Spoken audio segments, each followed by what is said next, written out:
Welcome to Turek Books Podcast. Thank you so much for tuning in. I'm your host, Joshua Turek. We're never going to read all the books we want, but when someone tells us about a book, that's its own valid form of experiencing it. Our guests come in to talk about the books that left lasting marks on them as readers, and that becomes a springboard to who they are, who I am, and maybe who all of us are. So sit back, relax, and enjoy it. And who knows, maybe you'll end up grabbing a book or two. Maybe you've read some of them, and it's nice to hear someone else talk about them. We want this to be like a book club, but without the guilt. Thank you for tuning into another episode of Turek Books. I'm so excited for our guest today. She's a friend of mine. This is our first time meeting, as happens with this podcast. But she has the distinction of writing one of my favorite books I've read this year. Oh, thank you. It's called The Burden of Joy. Her name is Lexi Kent-Monning. Hey, Lexi. Hey, Joshua. Thanks for having me. Yeah, thanks for being here. Yeah. I feel like you're also a dedicated listener to this podcast. I'm kind of embarrassingly so, because I feel like after every episode I message you and I'm like, that was the best one yet. I'm like fangirling, but it is so good. And it's so fun to listen to you evolve as a host too. And then how each conversation is so distinct based on who the guest is. So There's always something like unexpected or new or... Yeah, and your guests are always amazing, and yeah, so I'm a huge fan. Thank I also you. I love literary and book podcasts, but a lot of them are very boring, and yours is not, and so it's distinct in that way too. Thank you. Well, thanks. I thought I would milk that from you before we got going. Speaking of milk, you're also the first guest who's baked us cookies. Really? The first one? Yeah, well, the first one. Very proud then. Yeah, so, and from what I'm hearing behind the scenes, they are excellent. So, thank you. Yeah, thank you. Of course. I already had a cookie before you came. We talked about all this, but I intend to eat several of them after the podcast. Great. Well, I also just needed to get them out of my house, so Okay. Thank you for helping me too. It's like Chekhov's gun, but cookies. Yes. I've now introduced them on the podcast, so I have to eat one of them by the time the podcast is over. So Please maybe add the review of the cookies the to your end. Goodreads review of my book. Oh, yeah, I will. I'll do an edit, which I did Goodreads. I joined because of my poetry book, and then I did write a Goodreads review of your book. Thank you. Yeah, so it's living there. I don't check it that often. I should. And have I written one for yours? I should. It doesn't matter. Okay. It's like, I didn't even know Goodreads really existed until a few months ago, but I do enjoy how old the internet it is. It's like very old internet. It's like they've never done anything to it. Yeah. It feels like a time capsule, but then you'll be like, oh, this person still uses it. And like, now I can get good book recs from someone that I'm not super in touch with or something. Yes. Yeah. Oh, so actually, yeah, if you want to like friend me on there, just so I could keep track of whatever you're reading and updating, that is what I've found to be the most fun part. Is I'm friends with some people who just like are fans of the show or people I know or kind of know, and it is really fun seeing what they're reading. Yeah. On that opening page. Exactly. And if anyone wants to friend me or Lexi, do it. Please do. On Goodreads. Yes. But yeah, I guess just to start by talking about your book, I just enjoyed it so much. So I'm honored you're on the show. I'm honored I got to read it. And yeah, it was just, I mean, I don't even know where to start. I could go through the plot, which is like a woman going through sort of an emotionally devastating breakup, but coping with it in almost like an animalistic way. Ooh, I love that. There's like a certain animalistic frankness to all of it. It's so vulnerable, so wounded, but there's no self-protection in it, and maybe it's because the character doesn't feel like they're protecting themselves or something, but yet is still very analytical and sharp. And with all that being said, it still felt like a book that believes in love. Yeah, definitely. And I think a lot of people don't get that. So I'm really glad that you came away from it with that. Yeah. Because I think a lot of people are like, oh, it's just like a bummer, love lost divorce novel. Have people said that? Yeah, which is fine. And if that's like their interpretation or like how they see it at that moment, I totally get that. And that works. That's fine. Not with me. Okay, and I'm so glad. Way. And it's funny too because I know that you got married like around the time that you read it, and I was like, oh no, I hope this isn't like a super bummer about marriage because like, I still believe in this? it. Yeah.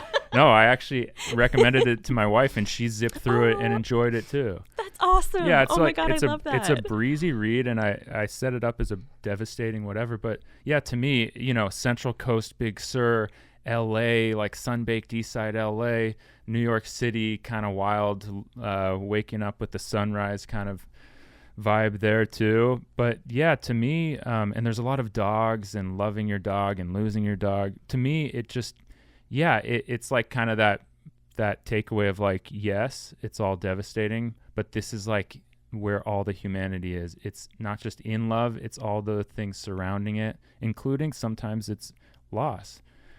So yeah, I just like, I'm planning on doing like my favorite books of the year Instagram and post, and this one's going on it. Oh, yes. Yeah, Thank so you. you That's made the awesome. cut. Oh, hell yeah.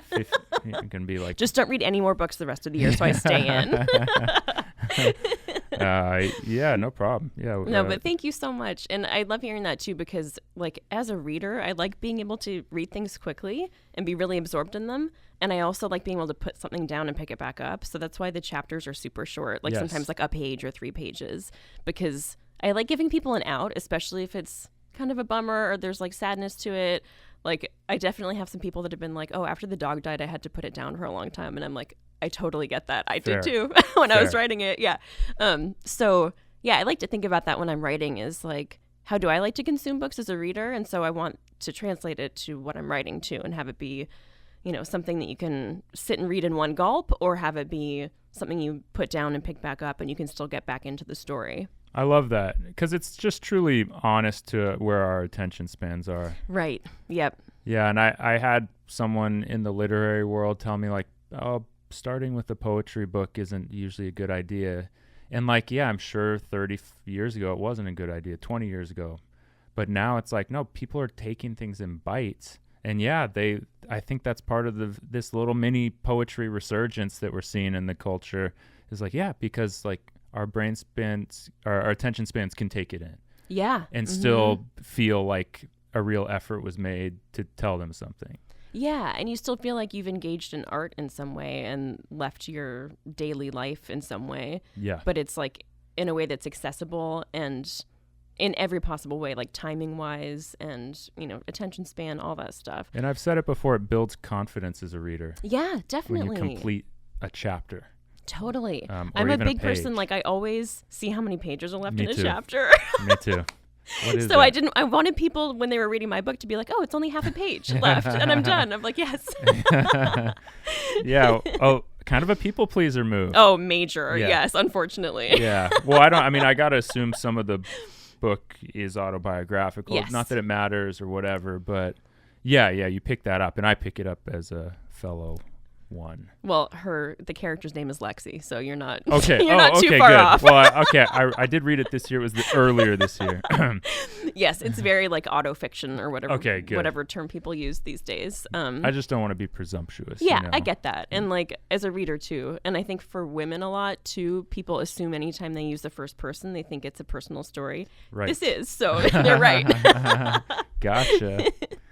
I subverted your subverted expectation, and I gave you what you thought it was. Exactly. Yeah. Nice. Well, yeah, you did a great job, and I just like how you with the details like they slip away like the character's name was Lexi, but the feeling that remains is like I just think of that Central Coast thing. I think of the ex-husband character. He's working at Esalen, which, if you don't know, is like perched on the Central Coast, been there since the 60s and 70s. It's for like self-exploration. It's beautiful. It's above the ocean. And now it's kind of overrun by techies a little bit. But I did the night bathing there like 15 years ago when you could just kind of phone them up on your drive up and be like, hey, you got any spots, and have done it in the years since where it's like you got to be on the laptop. And there's a natural hot spring on this cliff that they let the public use into all these tubs above the ocean. It's a spectacular experience, but it got very competitive. Yeah, and I haven't been back for a long time. But when I was in high school, we would do that all the time. We would do the night bathing. And at that time, it was like you had to have the same area code as Esalen. So it had to be an 831 phone number, which I still have. I've never gotten rid of my phone number from growing up there. So we would do that all the time, like Saturdays or Sundays or whatever. We would like stay at our friend's house in Big Sur and go do the night bathing. So I think that's like such a fun tradition of, because it was always kind of like a secret thing people didn't super know about. No, they didn't. Yeah, and it was like maybe 20 people on the list or something, and it wouldn't even hit that at those days. Yeah. There'd be like 5 other people with you, and you'd be like, hey, like we're super naked, and I've just met you, you know? But now I didn't even know they do online reservations. That blows my mind. I think it's been closed for a while. That Maybe makes they sense reopened. too, yeah. But the last times I went, it was like you had to be on your computer at 9 a.m. with your credit card out, punch it in real quick, and then 5 minutes later you check and the spots are taken. Wow. Another time I went up, actually the last time I went, it was November, and we were in Morro Bay, and I checked it out, and my wife and it was available. So maybe I'm just exaggerating a little, but yeah. But there is still, I mean, it's one of those places that has been so discovered because of things like social media, and like, you know, on the one hand, that's great because there are amazing things about Esalen and a lot of other places like that. Like there's one like the Self-Realization Fellowship in Mount Washington here. Yeah. So there's all kinds of places like that. There's lots in upstate New York. But they're also discovered now that it's tough in that way. It's like everyone should be allowed to have that special relationship with it. But now there's so many people that want it that it's a very different place now because of it. And the image of it has been discovered. So sometimes you get the sense that people are chasing the image. Absolutely. And it's not the special relationship. Whereas, but I guess what's interesting too is my dad was a psychiatrist, and he like thought Esalen was great. He was like, it's a really special place. But then, you know, I was watching Adam Curtis documentary Century of Self. Have you seen it? No. Oh, and he kind of points to the whole self-expression movement as a means of consumer products being able to identify that much closer to who you are. Interesting. Almost like in an algorithmic way. So like self-expression was a means of showing the marketplace exactly what motivates you so that it could sell to you in even a more precise way. And he pointed to Esalen a lot throughout the documentary. Wow. Well, then that makes it even more perfect that Mad Men scene is filmed at Esalen, where he has like the epiphany of like how to market. Is it Coke or something like that? Yeah. So unfortunately, very on point. But anyway, sorry, I didn't mean to dovetail on that. But no, not at all. I guess that's what I mean. There's a whole world of these details that in your book that I really like. I'm excited to hear about sort of your reading life, like what inspires you, or, you know, if you've always been a reader. Yeah, I have always been a reader. My parents were big readers, and we always had tons of books in the house, and they would always read aloud to us. And even into like middle school, they would always be like reading chapter books to us and stuff. Like before we went to sleep, I remember my parents reading Of Mice and Men to us, like a chapter each night. So I think it was just and my grandma was an English teacher, so she would always be like, what are you reading? What are you writing? It was just like, that was just the standard. You'd always have to be reading something and always have to be writing something. So I didn't even really realize I was a writer and that other people weren't until much later on in life, because it was just like a standard thing. And like my dad writes poetry, even though it has nothing to do with his job. And my mom writes short stories, even though it has nothing to do with her job. So yeah, very reading focused upbringing, which I feel really, really lucky for. Yeah. It's an immediate outlet for all your family members. Exactly. Yeah. And like when I picture walking into my parents' house to this day, I picture them like with the fireplace going, and they're each sitting in their chairs reading a book, and like Stevie Wonder's playing in the background. And like that's 100% my home life. So yeah, I feel super lucky. Yeah, that's really nice. And you were telling me you grew up in Salinas. Yeah. And so then your parents are reading you Steinbeck. Exactly. Yeah. Yeah. So Cannery Row is actually my favorite Steinbeck book. But I mean, I love all of them. I'm a total Steinbeck sucker. And I don't know if it's only because of growing up in Salinas, but it certainly has a huge part of that. Yeah. But yeah, it was really sweet. They would always try to like read us stuff or get us engaged in things about where we were. So if we went traveling somewhere, they would like, I remember we took a road trip in New Mexico and Arizona when I was like 10, and they were reading out loud to us in the car of like, you know, books that took place there and stuff like it. I think it was, I forget her name. cut this out. I forget. I forget. But yeah, they would always read to us like, right. But you if we were remember the traveling somewhere. feeling. Yes, exactly. Yeah. And like reading about like the cactus, and we're like driving by the cactus that they're reading about, and yeah. So I always have really loved that. And every time I've moved somewhere, like I've moved to New York twice, they've always like gotten me New York books and you know, fiction novels that are based in New York and stuff. So books and reading has always been like a way for me to access different parts of life and like a new place and all that kind of stuff. Yeah, on like a fundamental familial level. Yeah. That's how you guys help encounter the world. Completely, yeah. It's through the accompanying books. Yes, exactly. And we always give each other books for birthdays and Christmas and stuff. And sometimes my parents are the sweetest. Sometimes I'll tell them about a book I'm reading, and then they'll get it and both read it so that we can like have an impromptu book club. And it's just the sweetest thing ever.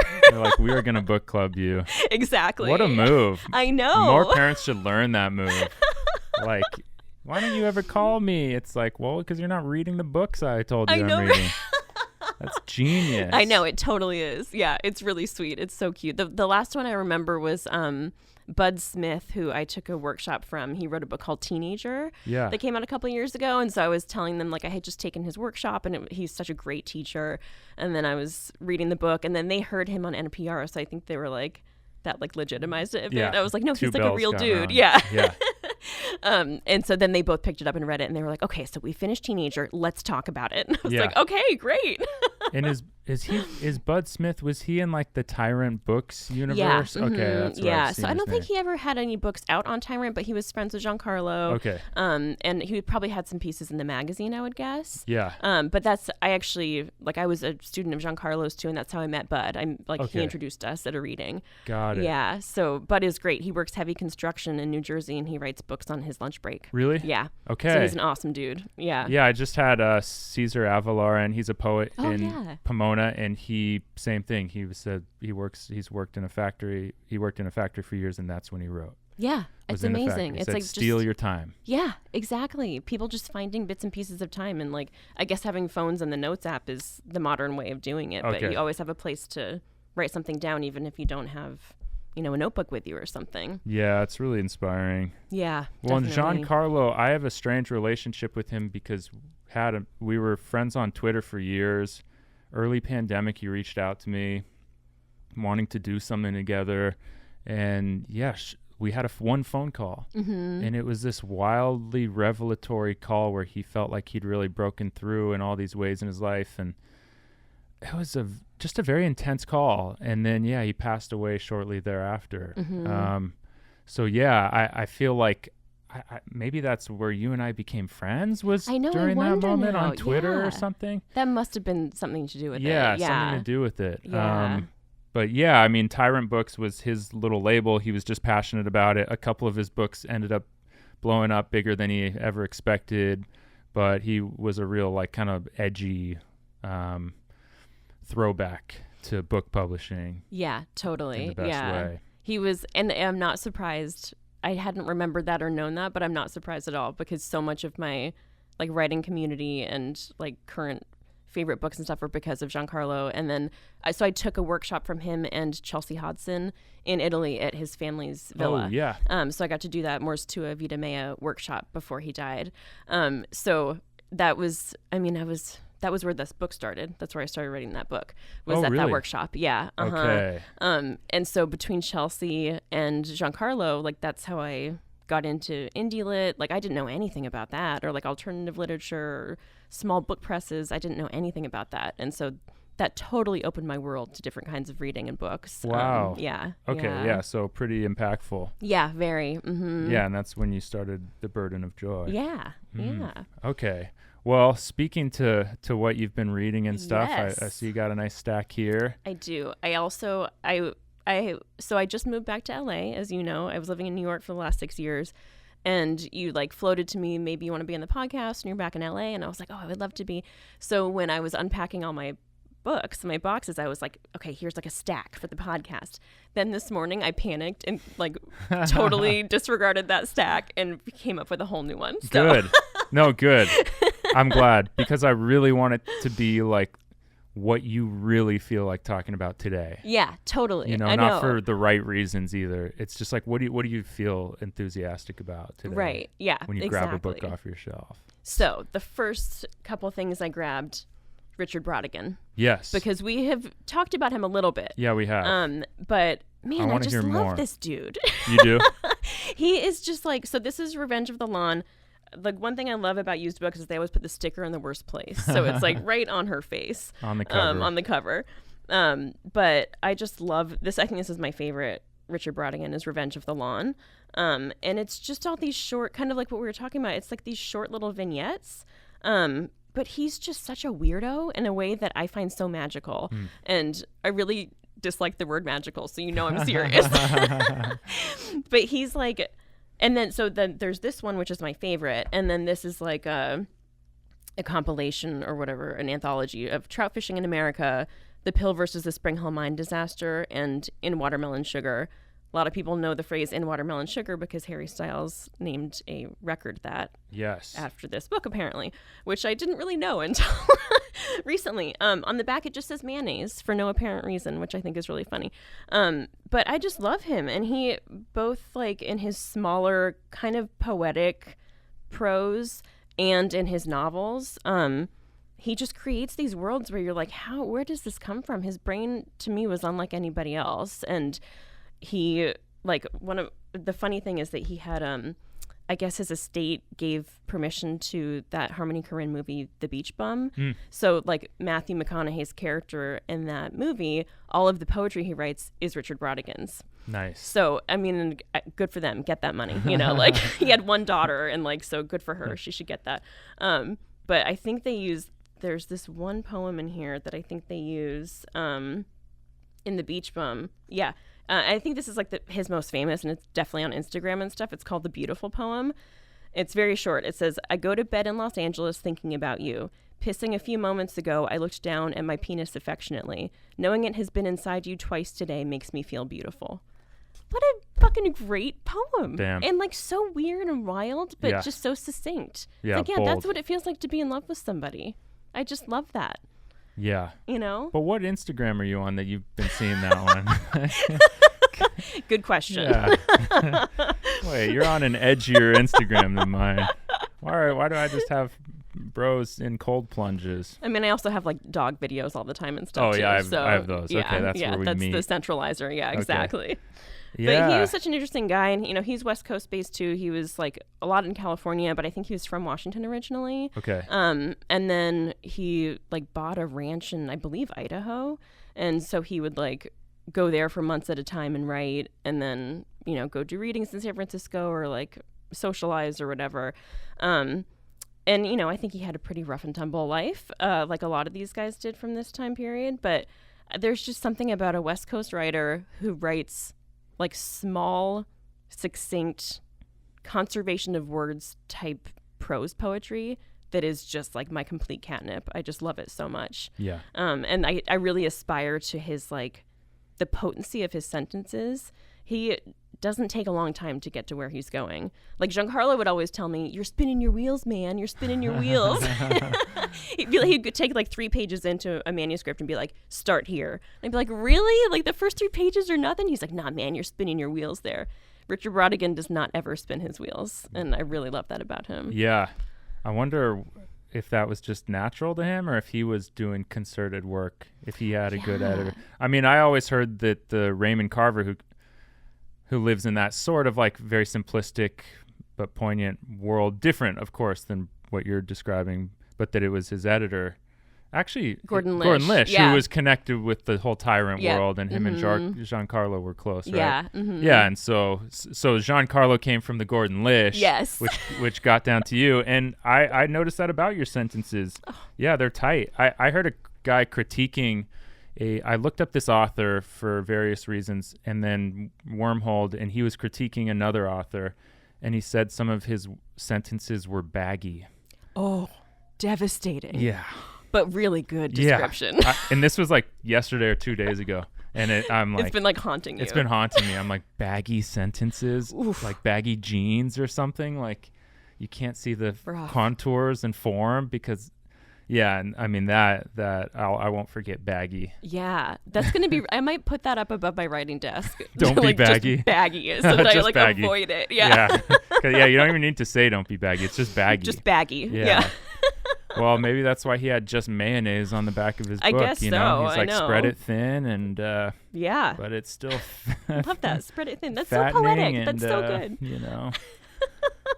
gives it that good stuff. Exactly. Yeah. So I love Richard Brautigan. He's such a weirdo. I also read his daughter, I don't know how to pronounce her name. It's like Ianthe Brautigan. She wrote a memoir about being his daughter that's pretty rough. Yeah. Because like he was a major alcoholic and, you know, kind of in and out of her life, but she would go stay at the ranch for months at a time and he would like be gone for a few days and she'd be fending for herself. But also written with such a reverence of his artistry and kind of zero resentment, which I find completely fascinating.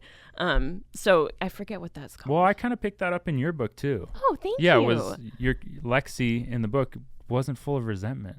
Yeah. Thank you. I think that was part of it. I think part of it was also it took like between like my first draft and then like the last edit, there was like 6 years. So just time helps you less. You're like, okay, I'm literally over it.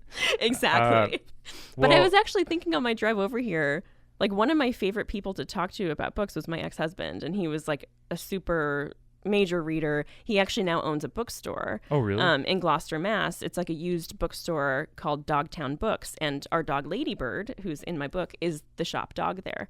That's cool. So I just love that. I'm like, yeah, he totally ended up where he needed to be. He runs a bookstore now. That's like exactly where he should be. He's such a good, I would love his book recommendations. And like when he first opened the bookstore, he sent me a box of books and I was like, yes, that's you know, cool. like, yeah, that's and cool. I still have tons of them in my collection and stuff. And yeah, so he's really good. My grandma was really good at that too, like identifying a really good book for you. Yeah. And you're like, oh yes. It's one of the few, it's tough to beat that kind of bond if someone gives you a book that lands with you. Totally. It's like, we see things in a lot of similar levels and ways, and it's really impressive when that lands. We had Larry Charles on. That was such an amazing episode. I mean, I know I say this by every single one, but I loved that conversation so much. He's so cool. Oh, he was so great. But he brought up this fact that's also just been swirling in my head. He was like, well, used bookstores, they used to open them all the time because they were relatively cheap. Right. You know, you just need shelves and to hunt down some used books, which are everywhere.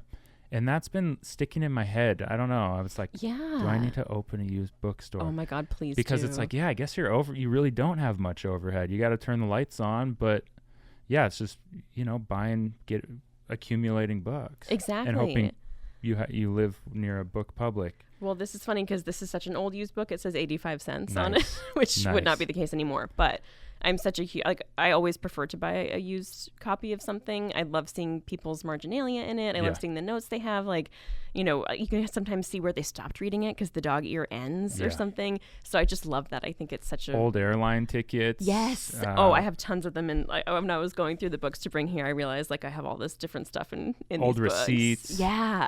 From where they bought it. Yeah, I do too. I love that. I read Dan Fante's memoir, Growing Up Fante. He was John Fante's son. Wow, I haven't read that, but I bet that's similar to how you're describing Brautigan's daughter's book. It was like Fante was an alcoholic.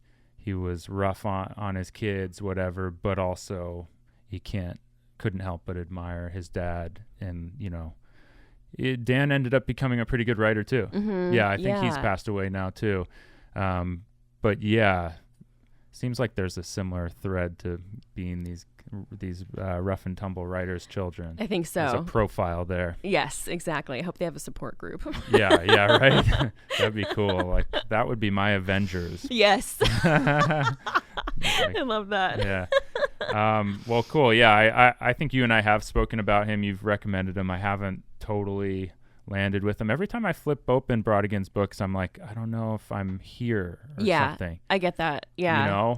But I really want to give him a try. That happens to me too, like with books and with music. I mean, I guess any art form, like movies and stuff too. You'll like something, but it just isn't the right time yet, or it hasn't hit yet. There's like I love PJ Harvey, but there's one record of hers, White Chalk, that just hasn't been for me yet. And like I know it will be at some point. I think it's like 15 years old now.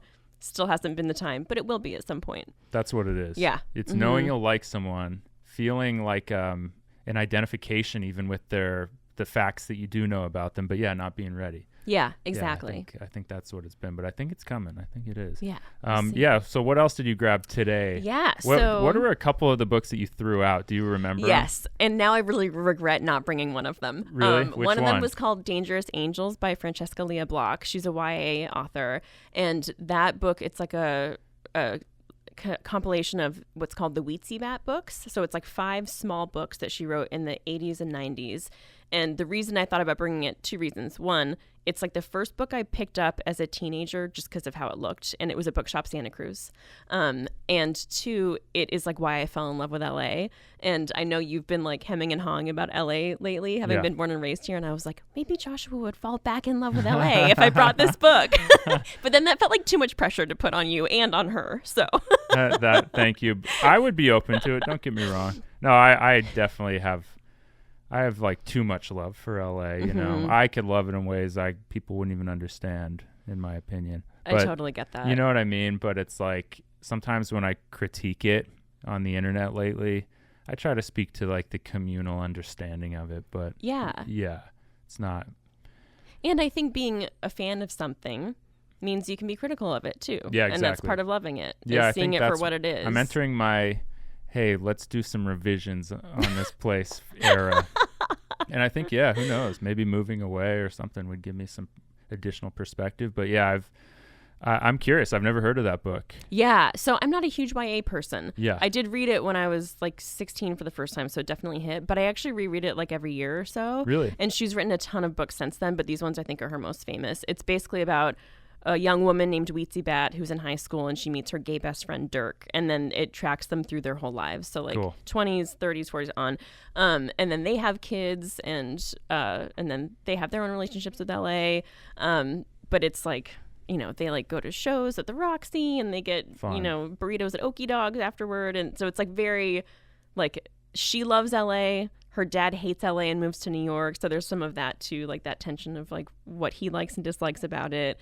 But just the way she writes about LA, and she's also the best sensory writer I've ever read. Like the way she talks about food, clothing, music, like it's just unbelievable. You are so in the moment, to the point where she actually then ended up writing a cookbook based on all the meals she mentions in all of her books. Cool. Which is amazing because like everyone was like, you're the best food writer, and she was like, let me do something with this. Yeah. But yeah, she's just a beautiful writer, and some of it has not aged super great because it's like I think 89 was when the first one came out, but then she has written about these characters up until like 5 years ago, I think was the most recent one. So it's really fun to be with characters for that long. Yeah. And as she ages and like has kids and goes through divorce, all that stuff, like as an author, as a person, to then see her characters go through that stuff too. So that was one that I was thinking about, but because I'm not a huge YA person, that I was like, I can leave this one out. This is like, I don't know how to talk about YA other than this one book. So yeah, I'm not a YA person either because I don't have the Y part anymore. But Same. I tried reading some Sally Rooney, and I was like, okay, I know why this appeals to people, especially younger people, but yeah, I'm too old for this. Yeah, I still haven't read anything by her, but I did watch Normal People, the series on Hulu, and I really liked it. You did? Yeah, I liked it a lot, but I still haven't read any of her. The book was it was like written through a sincerely young person's eyes, and something about it, it just didn't land with me. Yeah. But lucky for her, it landed with everyone. Yeah, exactly. And she seems super cool every time I hear her speak. Yeah, totally. Yeah, maybe I aged out. Well, and we can appreciate her as a writer for what she's doing and how she presents publicly and what she talks about publicly, and not have to engage with the work necessarily. Yeah, exactly. And that's fine too. Yeah. No, but I mean, by all accounts, she seems great. Yeah. Cool. All right. Well, back to what you brought. Yes. So back to what I brought. So this is called Bruha, which means witch in Spanish. It's by Wendy C. Ortiz, and she's an LA writer. Maybe also from Washington originally, now that I'm thinking about it. This book and 2 of her others are being reissued next year, I think. Excavation and Hollywood Notebook. And so Bruha, to me, is really interesting because at first I was like repelled by the idea, and then I ended up loving it. It's a dreamoir. So it's a memoir about her dreams that she has. And to me, that's a hard sell because I hate hearing about people's dreams. Yeah, it's tough. It can be tough. It's really tough.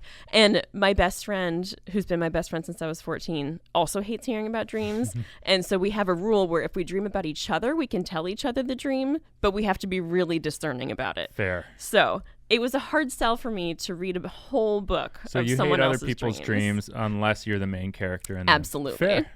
Yeah, totally get Otherwise, it. why am I listening? Who gives a shit? It's tough. In Wait, fact, can we swear? Sorry. Yeah, you can swear. This isn't a YA podcast. We've made that abundantly Yet, clear. maybe that'll be your pivot at some point. We'll go backwards. Like, hey, kids, Steve Buscemi meme. And the chair. Yeah, the chair. Yeah. The cool teacher sees eye to eye. But also, in certain books, I will gloss over a dream that a character, even a character mentions. Same, and I wrote some in my book, and that was like hard for me to do. And then it was like hard for me to keep them in. I wanted to edit them out, but some of them I was like, I should just keep them in. It's a way of saying something about the subconscious of the character without having to like say it really blatantly. Yeah. So it's kind of a cheat too. I know people use dreams as like a crutch a lot in writing. I'm definitely one of those people. Fair. But I don't know, this book is so there's like a thank you note from a friend in here. Love that. So she just she makes her own dreams interesting because she makes them more of like a creative nonfiction piece of writing. So she's writing more prose, and it also has kind of like linear storylines through it, even though it's like little bits and pieces. So they're all really like short, little.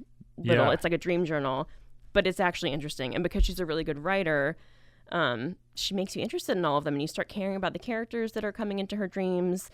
She dreams about her mom a lot. It's just stuff that in the end I was like bummed when I was done reading it, and I was like, wow, that's not the journey I expected to have with this book that I was like skeptical of to begin with. But I had read her other books and loved them, so I was like, okay, we'll see what this one is about. Yeah. But I think it's really hard to make people interested in your dreams, so to write a whole book about them.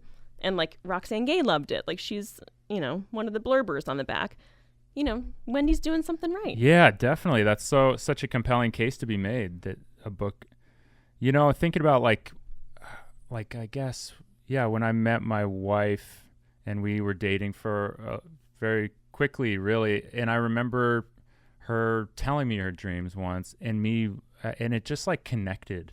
Mm-hmm. So when someone else's dreams do connect, and not that they're trying to like hook and snare you into their plot, but you may not love hearing everyone else's dreams, but there's something very endearing about someone wanting to tell you about their dream. So true. It's a big like intimacy and trust in someone, I think. Yeah. And it's like, hey, do you want to like participate in figuring out the mystical a little bit? Yeah. And so, there is something really tender about it. But I know what you mean. There's also like, if it's not delivered by the right person, it's someone at the office, and you're like, I don't know. That's a real rough one. Yeah, or a certain kind of friend who's maybe already self-indulgent, and then they're also making you indulge their sleeping life. Yeah. You're like, come on, I just went through this breakup with you, like, Exactly. Can we just not do the dreams because I'm taking on a big load?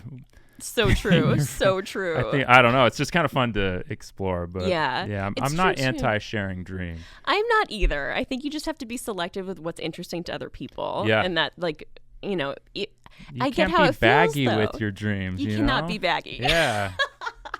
Tighten it up. It's also like, I don't know, some things, I guess it's like boring someone with like logistics of your life too. It's like, I don't need to hear about how you waited for the internet guy for 45 minutes or whatever. So like, don't give me the dream equivalent of a boring logistics story. Yes. Yeah. Yes, fair. It's also really like, there's some people who I love hearing about their dreams actually. My sister has 3 kids, and talking to kids about their dreams is so amazing because I realized after a while, my youngest niece, she was maybe 6. I was taking care of them for a couple weeks.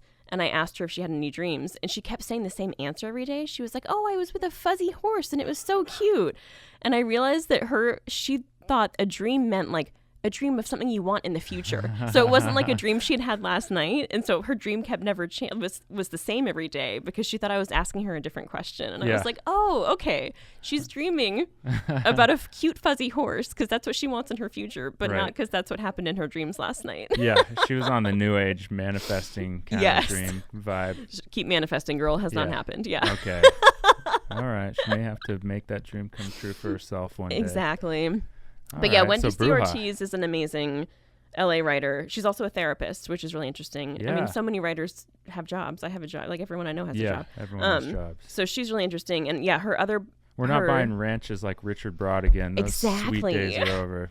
Oh my God. I was talking to my sister about this the other day because what happened? Oh, I had an interview. Like I interviewed somebody and it was like, it came out and I got like $100 for it. And I was like, grateful for it, but I also was like, I have a job so I can take the $100. But I was telling my sister, like, Ernest Hemingway used to make like $400 for a short story before he was even famous. And then he would like go to Paris for 6 months and live off. And I don't know anybody who makes $400 for a piece of writing these days. It's like 100, 200, maybe 250, maybe, and that's nothing to live on. We're talking 100 years ago. Yeah, like exactly. When sodas were a nickel, maybe less. Like exactly. It's wild. It's but, tough. That was the primary form of content. Yeah, and entertainment and learning. And people would buy their second newspaper of the day, because they were hungry. They wanted to scroll, Right. So God, that's so true. Yeah. It was like it meant more to the marketplace. Yeah. But dang. I know. It's really tough to think about. The fact that everything has gone up except writers' pay. Yeah, exactly. Which means we're even more romantic than Ernest Hemingway. Exactly. That's true. Yeah. Some of my family lore that I'm not 100% sure is true is my great grandma apparently turned down Ernest Hemingway for a date because he was too weird. There we go. Yeah. There we go. I can't. If you're liking Richard Brautigan, I can't think your grandmother. Wow, I wonder if it's true. I know, I wonder too. I heard a good Hemingway theory. It was that he wasn't like depressed and that's why he killed himself, just like existentially or whatever, or chemically. It was that he was probably suffering from CTE. Yes, I heard this too because he was a boxer. Yeah, he was a boxer. And he lived that rough and tumble life. Yeah, exactly. I totally believe that. I'm kind of obsessed with CTE, actually. Yeah, I am too. Yeah, and I guess we hadn't discovered it yet then, so they couldn't do an autopsy on his brain to find it. Yeah, you're obsessed with it in what way? I just think it's so many things about it. One, that you can't diagnose it until after death. Two, that it is a pretty well-known thing now and people will still choose to do things that cause it. And for a lot of people, it's because that is the only option at some kind of future that they have. So to play football or something might be their ticket out of a town or something like that. And so it seems to be a viable option, even though the risk is so great. And I also think it's interesting that because most of the causes of it are male sporting events or whatever, that so many men suffer from it. I don't know if I've ever heard of, I'm sure there's women that suffer from it. Female volleyball players. Oh, They're getting hit by the ball, and in practice there's a coach standing on a wooden block just smacking spikes at them. Dude. It's not even spontaneous game spikes. It's like repetitive. Yeah. So yeah. And big wave surfers. Oh yeah. Mm-hmm. I've gotten concussed surfing small waves. Yikes. And I got foggy. I got headaches. I was like a little snappier those days. Mm-hmm. And so to imagine the repeated abuse. Yeah. Yeah. And so here's a fourth. The stereotypes we have of people who may have just in their culture been suffering from CTE, like surfers, like jocks in high school.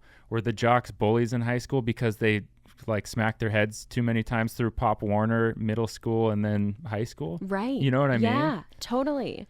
And because if you're thinking about maybe a middle-aged man who's getting depressed, who's maybe getting more violent, who maybe is drinking more alcohol, those are all things that sometimes happen in the trajectory of a life anyway. So people don't pick up on it for whatever reason, even though to me it seems clear, but there's no diagnosis while someone is living. Right. So I think that's so interesting too. It's like, I think if a woman is displaying those things, maybe there's more cause for alarm or something, because it's these more stereotypically masculine things of being like aggressive or violent or something like that. Yeah.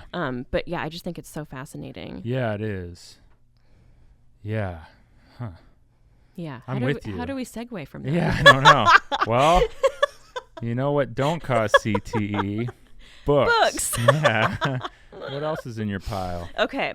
So the next thing I have is Liars by Sarah Manguso. She's like every writer's favorite writer kind of thing. And I hadn't known of her until I went to Moore's To Vida Mea and Chelsea Hodson told me about her. Then I read everything she's ever written. She's written like creative nonfiction, poetry. This is her second novel. It's called Liars. And I know you spoke recently about Miranda July's new book. Yes. To me, this is kind of in conversation with that. Oh, interesting. Yeah. What is it called? All Fours? All Fours, yeah. yeah. I read it earlier this year, but I read it while I was taking care of my sister's kids, so it was kind of like a very strange experience. I don't remember it that well because I was like very distracted by very different life circumstances than what was happening in the book. But it's a divorce novel, and it's like full of rage. So it's full of rage in a way that All Fours was not. Well, All Fours is more like kind of discovery and like new romance and, you know, beautiful interiors and stuff like that. It's passive aggressive too. Yes, totally. This one is just pissed. It's and aggressive. It's really nice. Yeah. You have it marked up for those not watching. There are Post-its coming out of the sides like exactly. I've rarely seen. So kind of embarrassingly, I read it. Well, this is not the embarrassing part. I read it in like a day, loved it. I was going to see her like do a reading a couple days later, brought the book to get signed, forgetting that all these Post-its were in it. So I get to the front of the line and I'm like, oh my God, this is so embarrassing. But not embarrassing enough that you want to lose your mark. Exactly. Well, and I thought of that. I was like, do I just like go take all these out really quick? And I was like, but I don't want to lose all the stuff that I had just marked. Yeah. So I left them in there, and she was like, well, I guess this resonated with you. And I was like, yeah, a little bit. I then got to interview her, and that's coming out soon. Oh, so cool. that was really cool. Yeah. Because of this, basically. So really? My shame turned into something positive. Nice. Oh, that's great. But it's really interesting, and it's like one of the things I love about it. So Jane and John are the main characters. It's from Jane's perspective. They go through, she calls it kind of an autopsy of a relationship, which kind of about our CTE discussion. Yeah. You don't know what has happened until it's dead. But what I really love about it is it starts like with the beginning of their romance and stuff. It's in past tense the first 2/3 of the book. He has an affair. It changes to present tense. And it's so effective. And it's so fun as a reader to kind of like see a little bit of distance from the past and all the positive things. Although she is kind of like, one of my favorite sentences in here, she says something like how when they first started dating, she was ignoring that he used criteria as a singular, like that it was supposed to be criterion. And she was like, oh, I guess I'll let this slide. And then later she looks at it like, I should have known that. So I love that. But it's so interesting to see, and it kind of jarring as a reader that wants this information. And she, like, you know from the beginning that it went down the shitter, but it's interesting to see it play out and the different feelings she's going through. They have a child, too, so there's that element to it. But when it changes tenses, it really, like, smacks you in the face. Yeah. And it really makes you, like, feel how angry she is and makes you really feel like you're kind of just sitting there with her and this is, like, happening to a friend of yours. Yeah, it's very fiery. Well, speaking like how we were about dreams, it's like it just takes you right out of the dream in a cold sweat, it sounds like. Yes, absolutely. Yeah. Yeah, it's really effective. And I think that's probably really hard to pull off as a writer, too. So it's also just like, I just admire so much the craft of it. And that's so fun to see. I feel like I didn't go to college. I don't have an MFA. I have like no formal training. So when I see someone do something like that, I'm like, holy shit, like you can do that? And like, where did you even think of this? So that's a big part of why I love reading so much, is like seeing what you can even get away with that I would never think of. Yeah. And she is so much a writer like that. She has a couple of different books. One is called Guardians, and it's a memoir of a friend that had died by suicide. And so she's kind of piecing together what happened there. There's another one about like a chronic illness she has. Then she's written a bunch of poetry, and it's like every time you read something by her, she just masters a whole new form. And you're like, how do you do this? Wow. It's just amazing. So yeah, I just love her. And I think she's like, I don't know why this book is not as huge as All Fours. It's just because she's not as well known as Miranda July, but like she absolutely should be. Okay. Yeah. I'll read it. It's so good. Yeah. Yeah. I'd be so curious to see what you think of it. You know I like women divorce novels. Exactly. Right? Yeah. You're speaking to the right person. I'm dedicated to the genre. Love it. Yeah. As a child of a woman who got divorced, maybe that's where it all comes from. Yeah, for sure. But yeah, Miranda July is famous in that world of right. things. So and people have a visual of her because she's made movies and acted and stuff, and is like on Instagram and stuff like that. Yeah. Like one thing that's interesting about Sarah Manguso, and I asked her in the interview, was like, she's not on social media, and I think it's because she gained a certain level of success, and she's also a teacher, so she doesn't just write, but she gained a certain level of success where she has enough fans that she doesn't have to be on social media. And I was like, what's that like? The dream. Yes. Speaking of dreams, that's a dream you want to hear about. Exactly. Yeah. That just doesn't seem possible anymore, really. No. Yeah. No, my hope is I can shift it all to Substack because I just got on there and I feel like that's where you can actually sort of do what you set out to do, but still engage with people in a way that feels a little more honest. I don't know if you've messed with Substack at all. Just as a reader, not as a writer. Yeah. Yeah, I just got on and I feel like there's some real potential there in my opinion. Yeah. Because even George Saunders is on there and he's not on any other social media.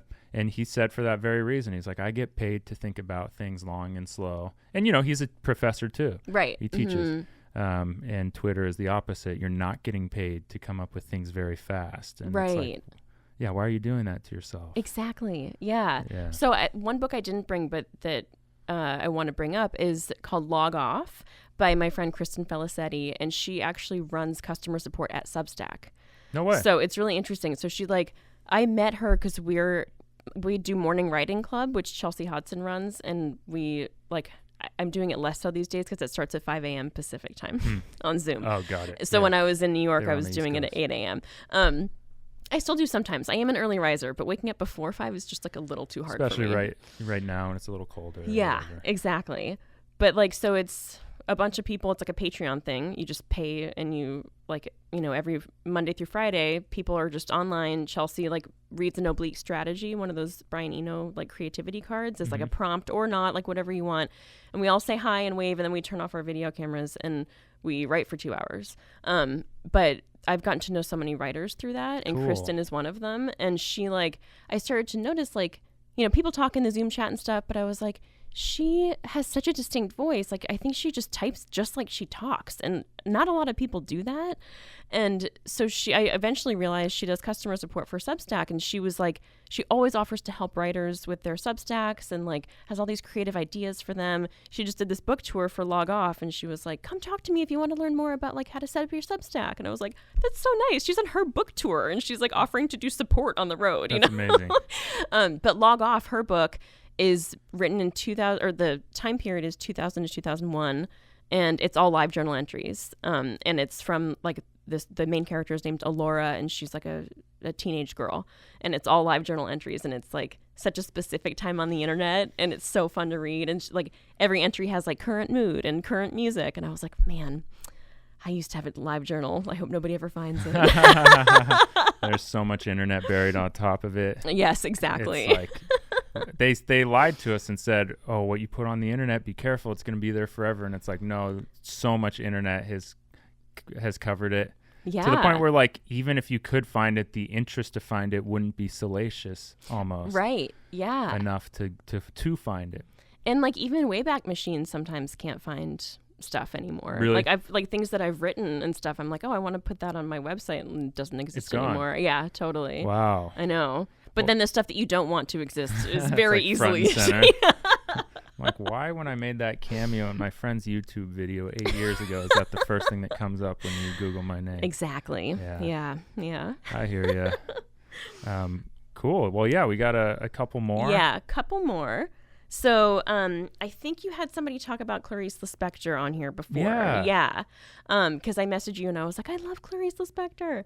So another person I hadn't heard of until I took that Italy workshop She, I believe, was born in Germany and then moved to Brazil. And so she has had a really interesting life. She died in like her 50s of lung cancer. There's like one interview with her on YouTube and she's just smoking the whole time and apparently died like 6 months later. Okay. So you're like, but her writing is so fucking amazing. And she's unlike anyone. I mean, it's unbelievable. And this book, The Passion According to G.H., is about a woman in Brazil who has a maid. She goes into the maid's room, sees a cockroach on the wall, and it sends her into like a total mind fuck. And the whole book is just her sitting in this room, staring at the cockroach, like losing her mind and going into a different world mentally. Whoa. And it's amazing. Yeah. It's so good. Like that kind of interiority, I feel like is really hard to pull off. Yeah. How do you do it? I was riveted the whole time, and I've reread it many times. And anyone that I recommend it to was like, dude, that was so good. To make one's anxiety that interesting is not an easy task. Exactly. And it's like, I really like books that are contained in some way where it's like, you know, a night or, you know, something like that. Yeah. So that this is in a room and it's probably 20 minutes to an hour, really, of her sitting there thinking, but it just fills up so much more space than that. And it's just wild. And the way she writes is like, again, something I didn't know you were allowed to do. It's just like so stream of consciousness, but in a way that's accessible. Like, dude, I've tried William Faulkner. I've tried all that stuff. I just cannot do it. Yeah. That's someone I've never read.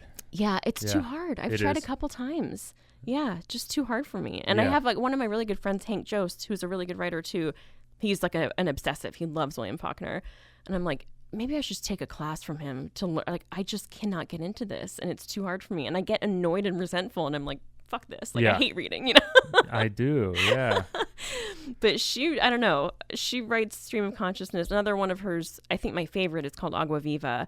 And that's very stream of consciousness too. But in a way that just like, it kind of feels like in Willy Wonka when he's in that boat and like, going down the chocolate river and there's all these like hallucinations and stuff like that. It kind of feels like that. Cool. Where it feels like it's still interesting. It's a little out of control, but still contained.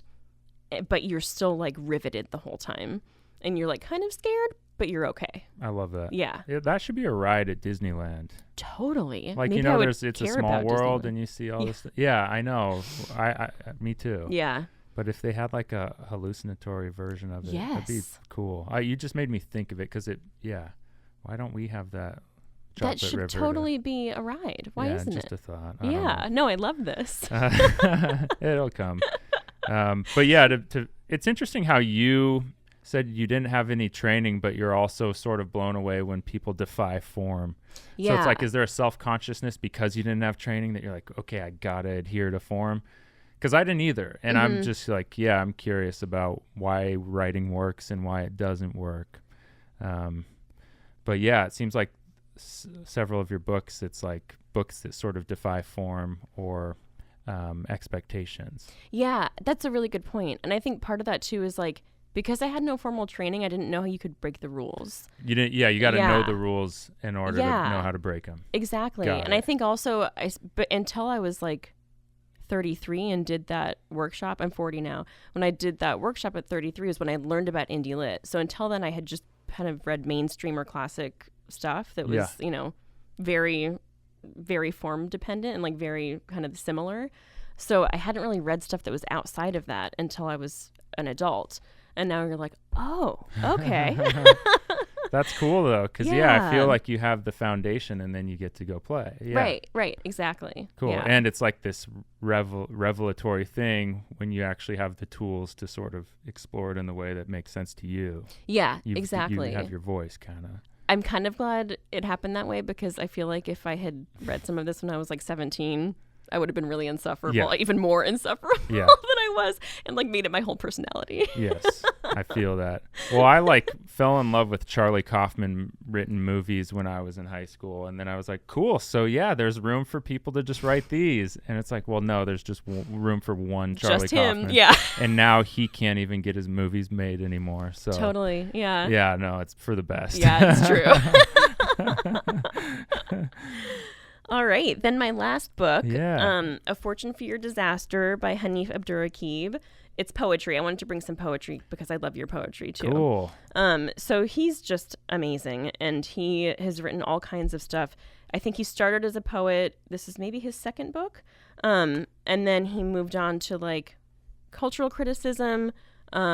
He wrote, actually, I think he got a MacArthur Genius Award. Okay. I was going to say he's a genius, and then it made me realize, like, I think he actually is.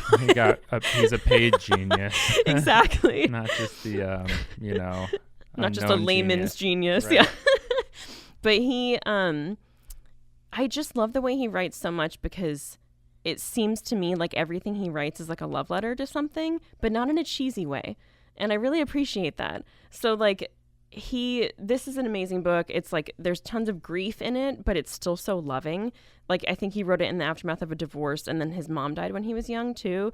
And so there's a lot of that. And there's one poem in here about when he lived above a pizza place, and like on a Friday night there was some like hubbub going on, and so he like looked out the window, and it turned out the pizza maker had run out of cheese, and someone was yelling at him like, "Can't you do anything right? It only takes 3 ingredients." And I was like, that's so devastating. And like he writes this whole poem around that, and it's like just so devastating and wonderful.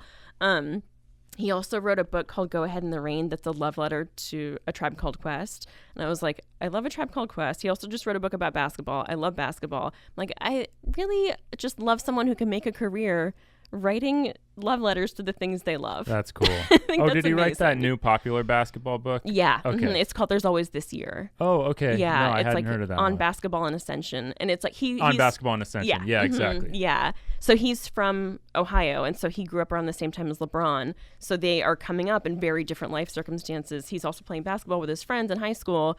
Meanwhile, LeBron is like this household name already, and he's like 17. Yeah. And so that's kind of the basis for it.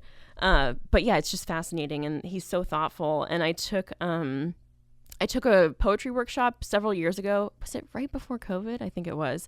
And he was like a guest lecturer, and he said something that I think about all the time about writing, because people can get so precious about writing, and like they have to have their routines, and they have to have like everything just so, the right pen, the right whatever. But he was talking about how a big part of writing for him is like walking, thinking, and he was like walking his dog, whose name is Wendy. I love dogs, so I will, of course, always pick up on the dog name. He was like, I was walking Wendy, and it was like really windy that day, and a flag on the flagpole was waving, and she started looking at it because like she'd never seen that before. And I was thinking, Wendy is writing right now. And I was like, oh my God, Aww. yes. So I just love that, because I feel like for me, a lot of the book that I wrote so much of it walking and thinking. Yeah. And then I would like come home and like write down a sentence. But so much of it was not actually sitting in front of a blank screen or a blank piece of paper. It was just thinking through shit, walking. And like that to me is just as valid as sitting down in front of your computer at 5 a.m. every day. Yeah. So I really loved that he said that, and that he was like, oh, the dog is writing. I was like, oh, the dog is writing. Well, it's a different mode, and it's kind of a brave mode, because you're letting the story you want to tell, or the writing you want to get down, you're letting it live in you full time. Yeah, exactly. And that can derail you, like when it comes to interacting with other people or getting things that you have to get done. Mm-hmm. But it also feels, integrated. And so it's moving with you. Mm-hmm. And there's a liveliness to that you can't emulate locked and loaded at 5 a.m. with you, everything dialed in. And right. Exactly. Yeah, totally. Like for me, I don't think I can't remember a single time I've like sat down to write with a blank piece of paper. Like I always will I have to like accumulate thoughts. Yeah. I will never sit down to something blank. Yeah, exactly. And so to hear him say that just kind of felt like I was allowed to do that Permission. or something too. Yeah, exactly. Yeah. Yeah. So are you the same way? You don't like just sit down to a blank piece? I'm both. Yeah. Yeah. Mm-hmm. I think in my ideal world, if I was in the Richard Brautigan age and I could sell one thing and live off of it for years, I would just want to go sit down with, a bowl of oatmeal and my laptop and be left alone all day. Yes. But that world doesn't exist, and I think it's probably better. Mm-hmm. Yeah, I think it's better. Like with comedy, it's constantly just writing into your phone app, the notes app. Right. And now with poems too, and I've done so much writing on my phone that it's everywhere now. And I think that's I actually think it's better that it's worked out this way.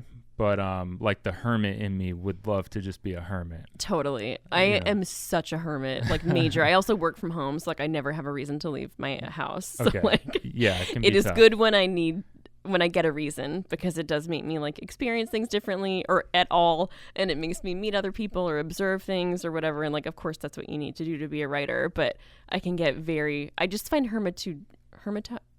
Yeah, I think it's hermitude. Hermitude. I find it so seductive, and it's so easy, and I just love it. I Yeah. love sitting alone with my thoughts, or a book, or just like music or silence. I can't imagine being bored, and I feel bad for people who feel that way, because I just luxurious. like, yeah, boredom is a luxury now. It's so It crazy. is. Yeah. Yeah. Like when we're waiting in line for something, we're looking at our fucking phones instead of just getting bored. Yeah, and you're not locking eyes with strangers anymore, and you're missing out on on the creativity that comes from boredom. Yeah, exactly. But we were talking earlier about how our Instagrams also, or our feeds have dog content, and you bringing up that story about Wendy seeing the flag in the wind. I came across a dog meme. It was like, remember, your dog only knows about the world what you show it. Oh, yes. Yeah, and so like that, it's like being tasked with that idea of like, hey, your dog, you're taking your dog to the world is only as big as you show it to your dog. Yeah. And then, I don't know, that's pretty profound. Totally. Yeah. That's so funny, because two things about that. One, have you seen the video meme of people showing their dogs places they've never seen before, and it's like the inside of the refrigerator? Like they'll be picking their dogs up and be like, here's the bathroom mirror, or like whatever it is, and the dogs are like, what the fuck is going on? Yeah, I saw someone like, do you ever just put your dog in front of the mirror and be like, that's you? Exactly. Yeah. Then I remember when I was living in LA several years ago, I was working on a TV show and like crazy hours, and so I would have my dog at doggy daycare all the time. And at some point they tried to upsell me on like a dog facial. And I was like, first of all, this is so LA. It was like a blueberry facial.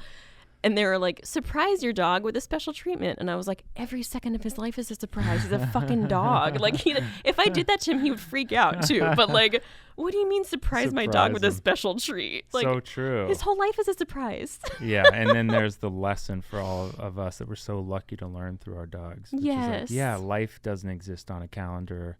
It really is as unpredictable as it is for dogs. Mm-hmm. Yeah. And so to stop trying to control things. What's your dog's name? I don't think I've ever heard. Benito. Benito. Oh my God. Yeah, it means blessed. Such a good name. Yeah. Oh my God. And he is a bit of a dictator, so understood. He's the man of the house for sure. Well, I've just had so much fun chatting with you. Too. Yeah, Lexi Kent-Monning. Read her book, The Burden of Joy, and it is not a burden, but it is joyous talking with you. God, that's stupid, but I promised I would eat a cookie. Oh yeah, we're getting it on camera. Oh yeah, they're better than they look. Wow, she could do it all.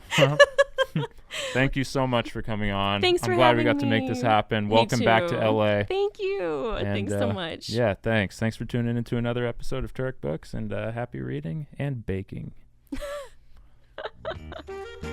Thank you for listening to another episode of Turek Books. Be sure to like, subscribe, thumbs up, any kind of thing that could help us get listened to or watched by more people. We really appreciated having you and hope to see you again next week with a new guest and plenty of books. Take care until then.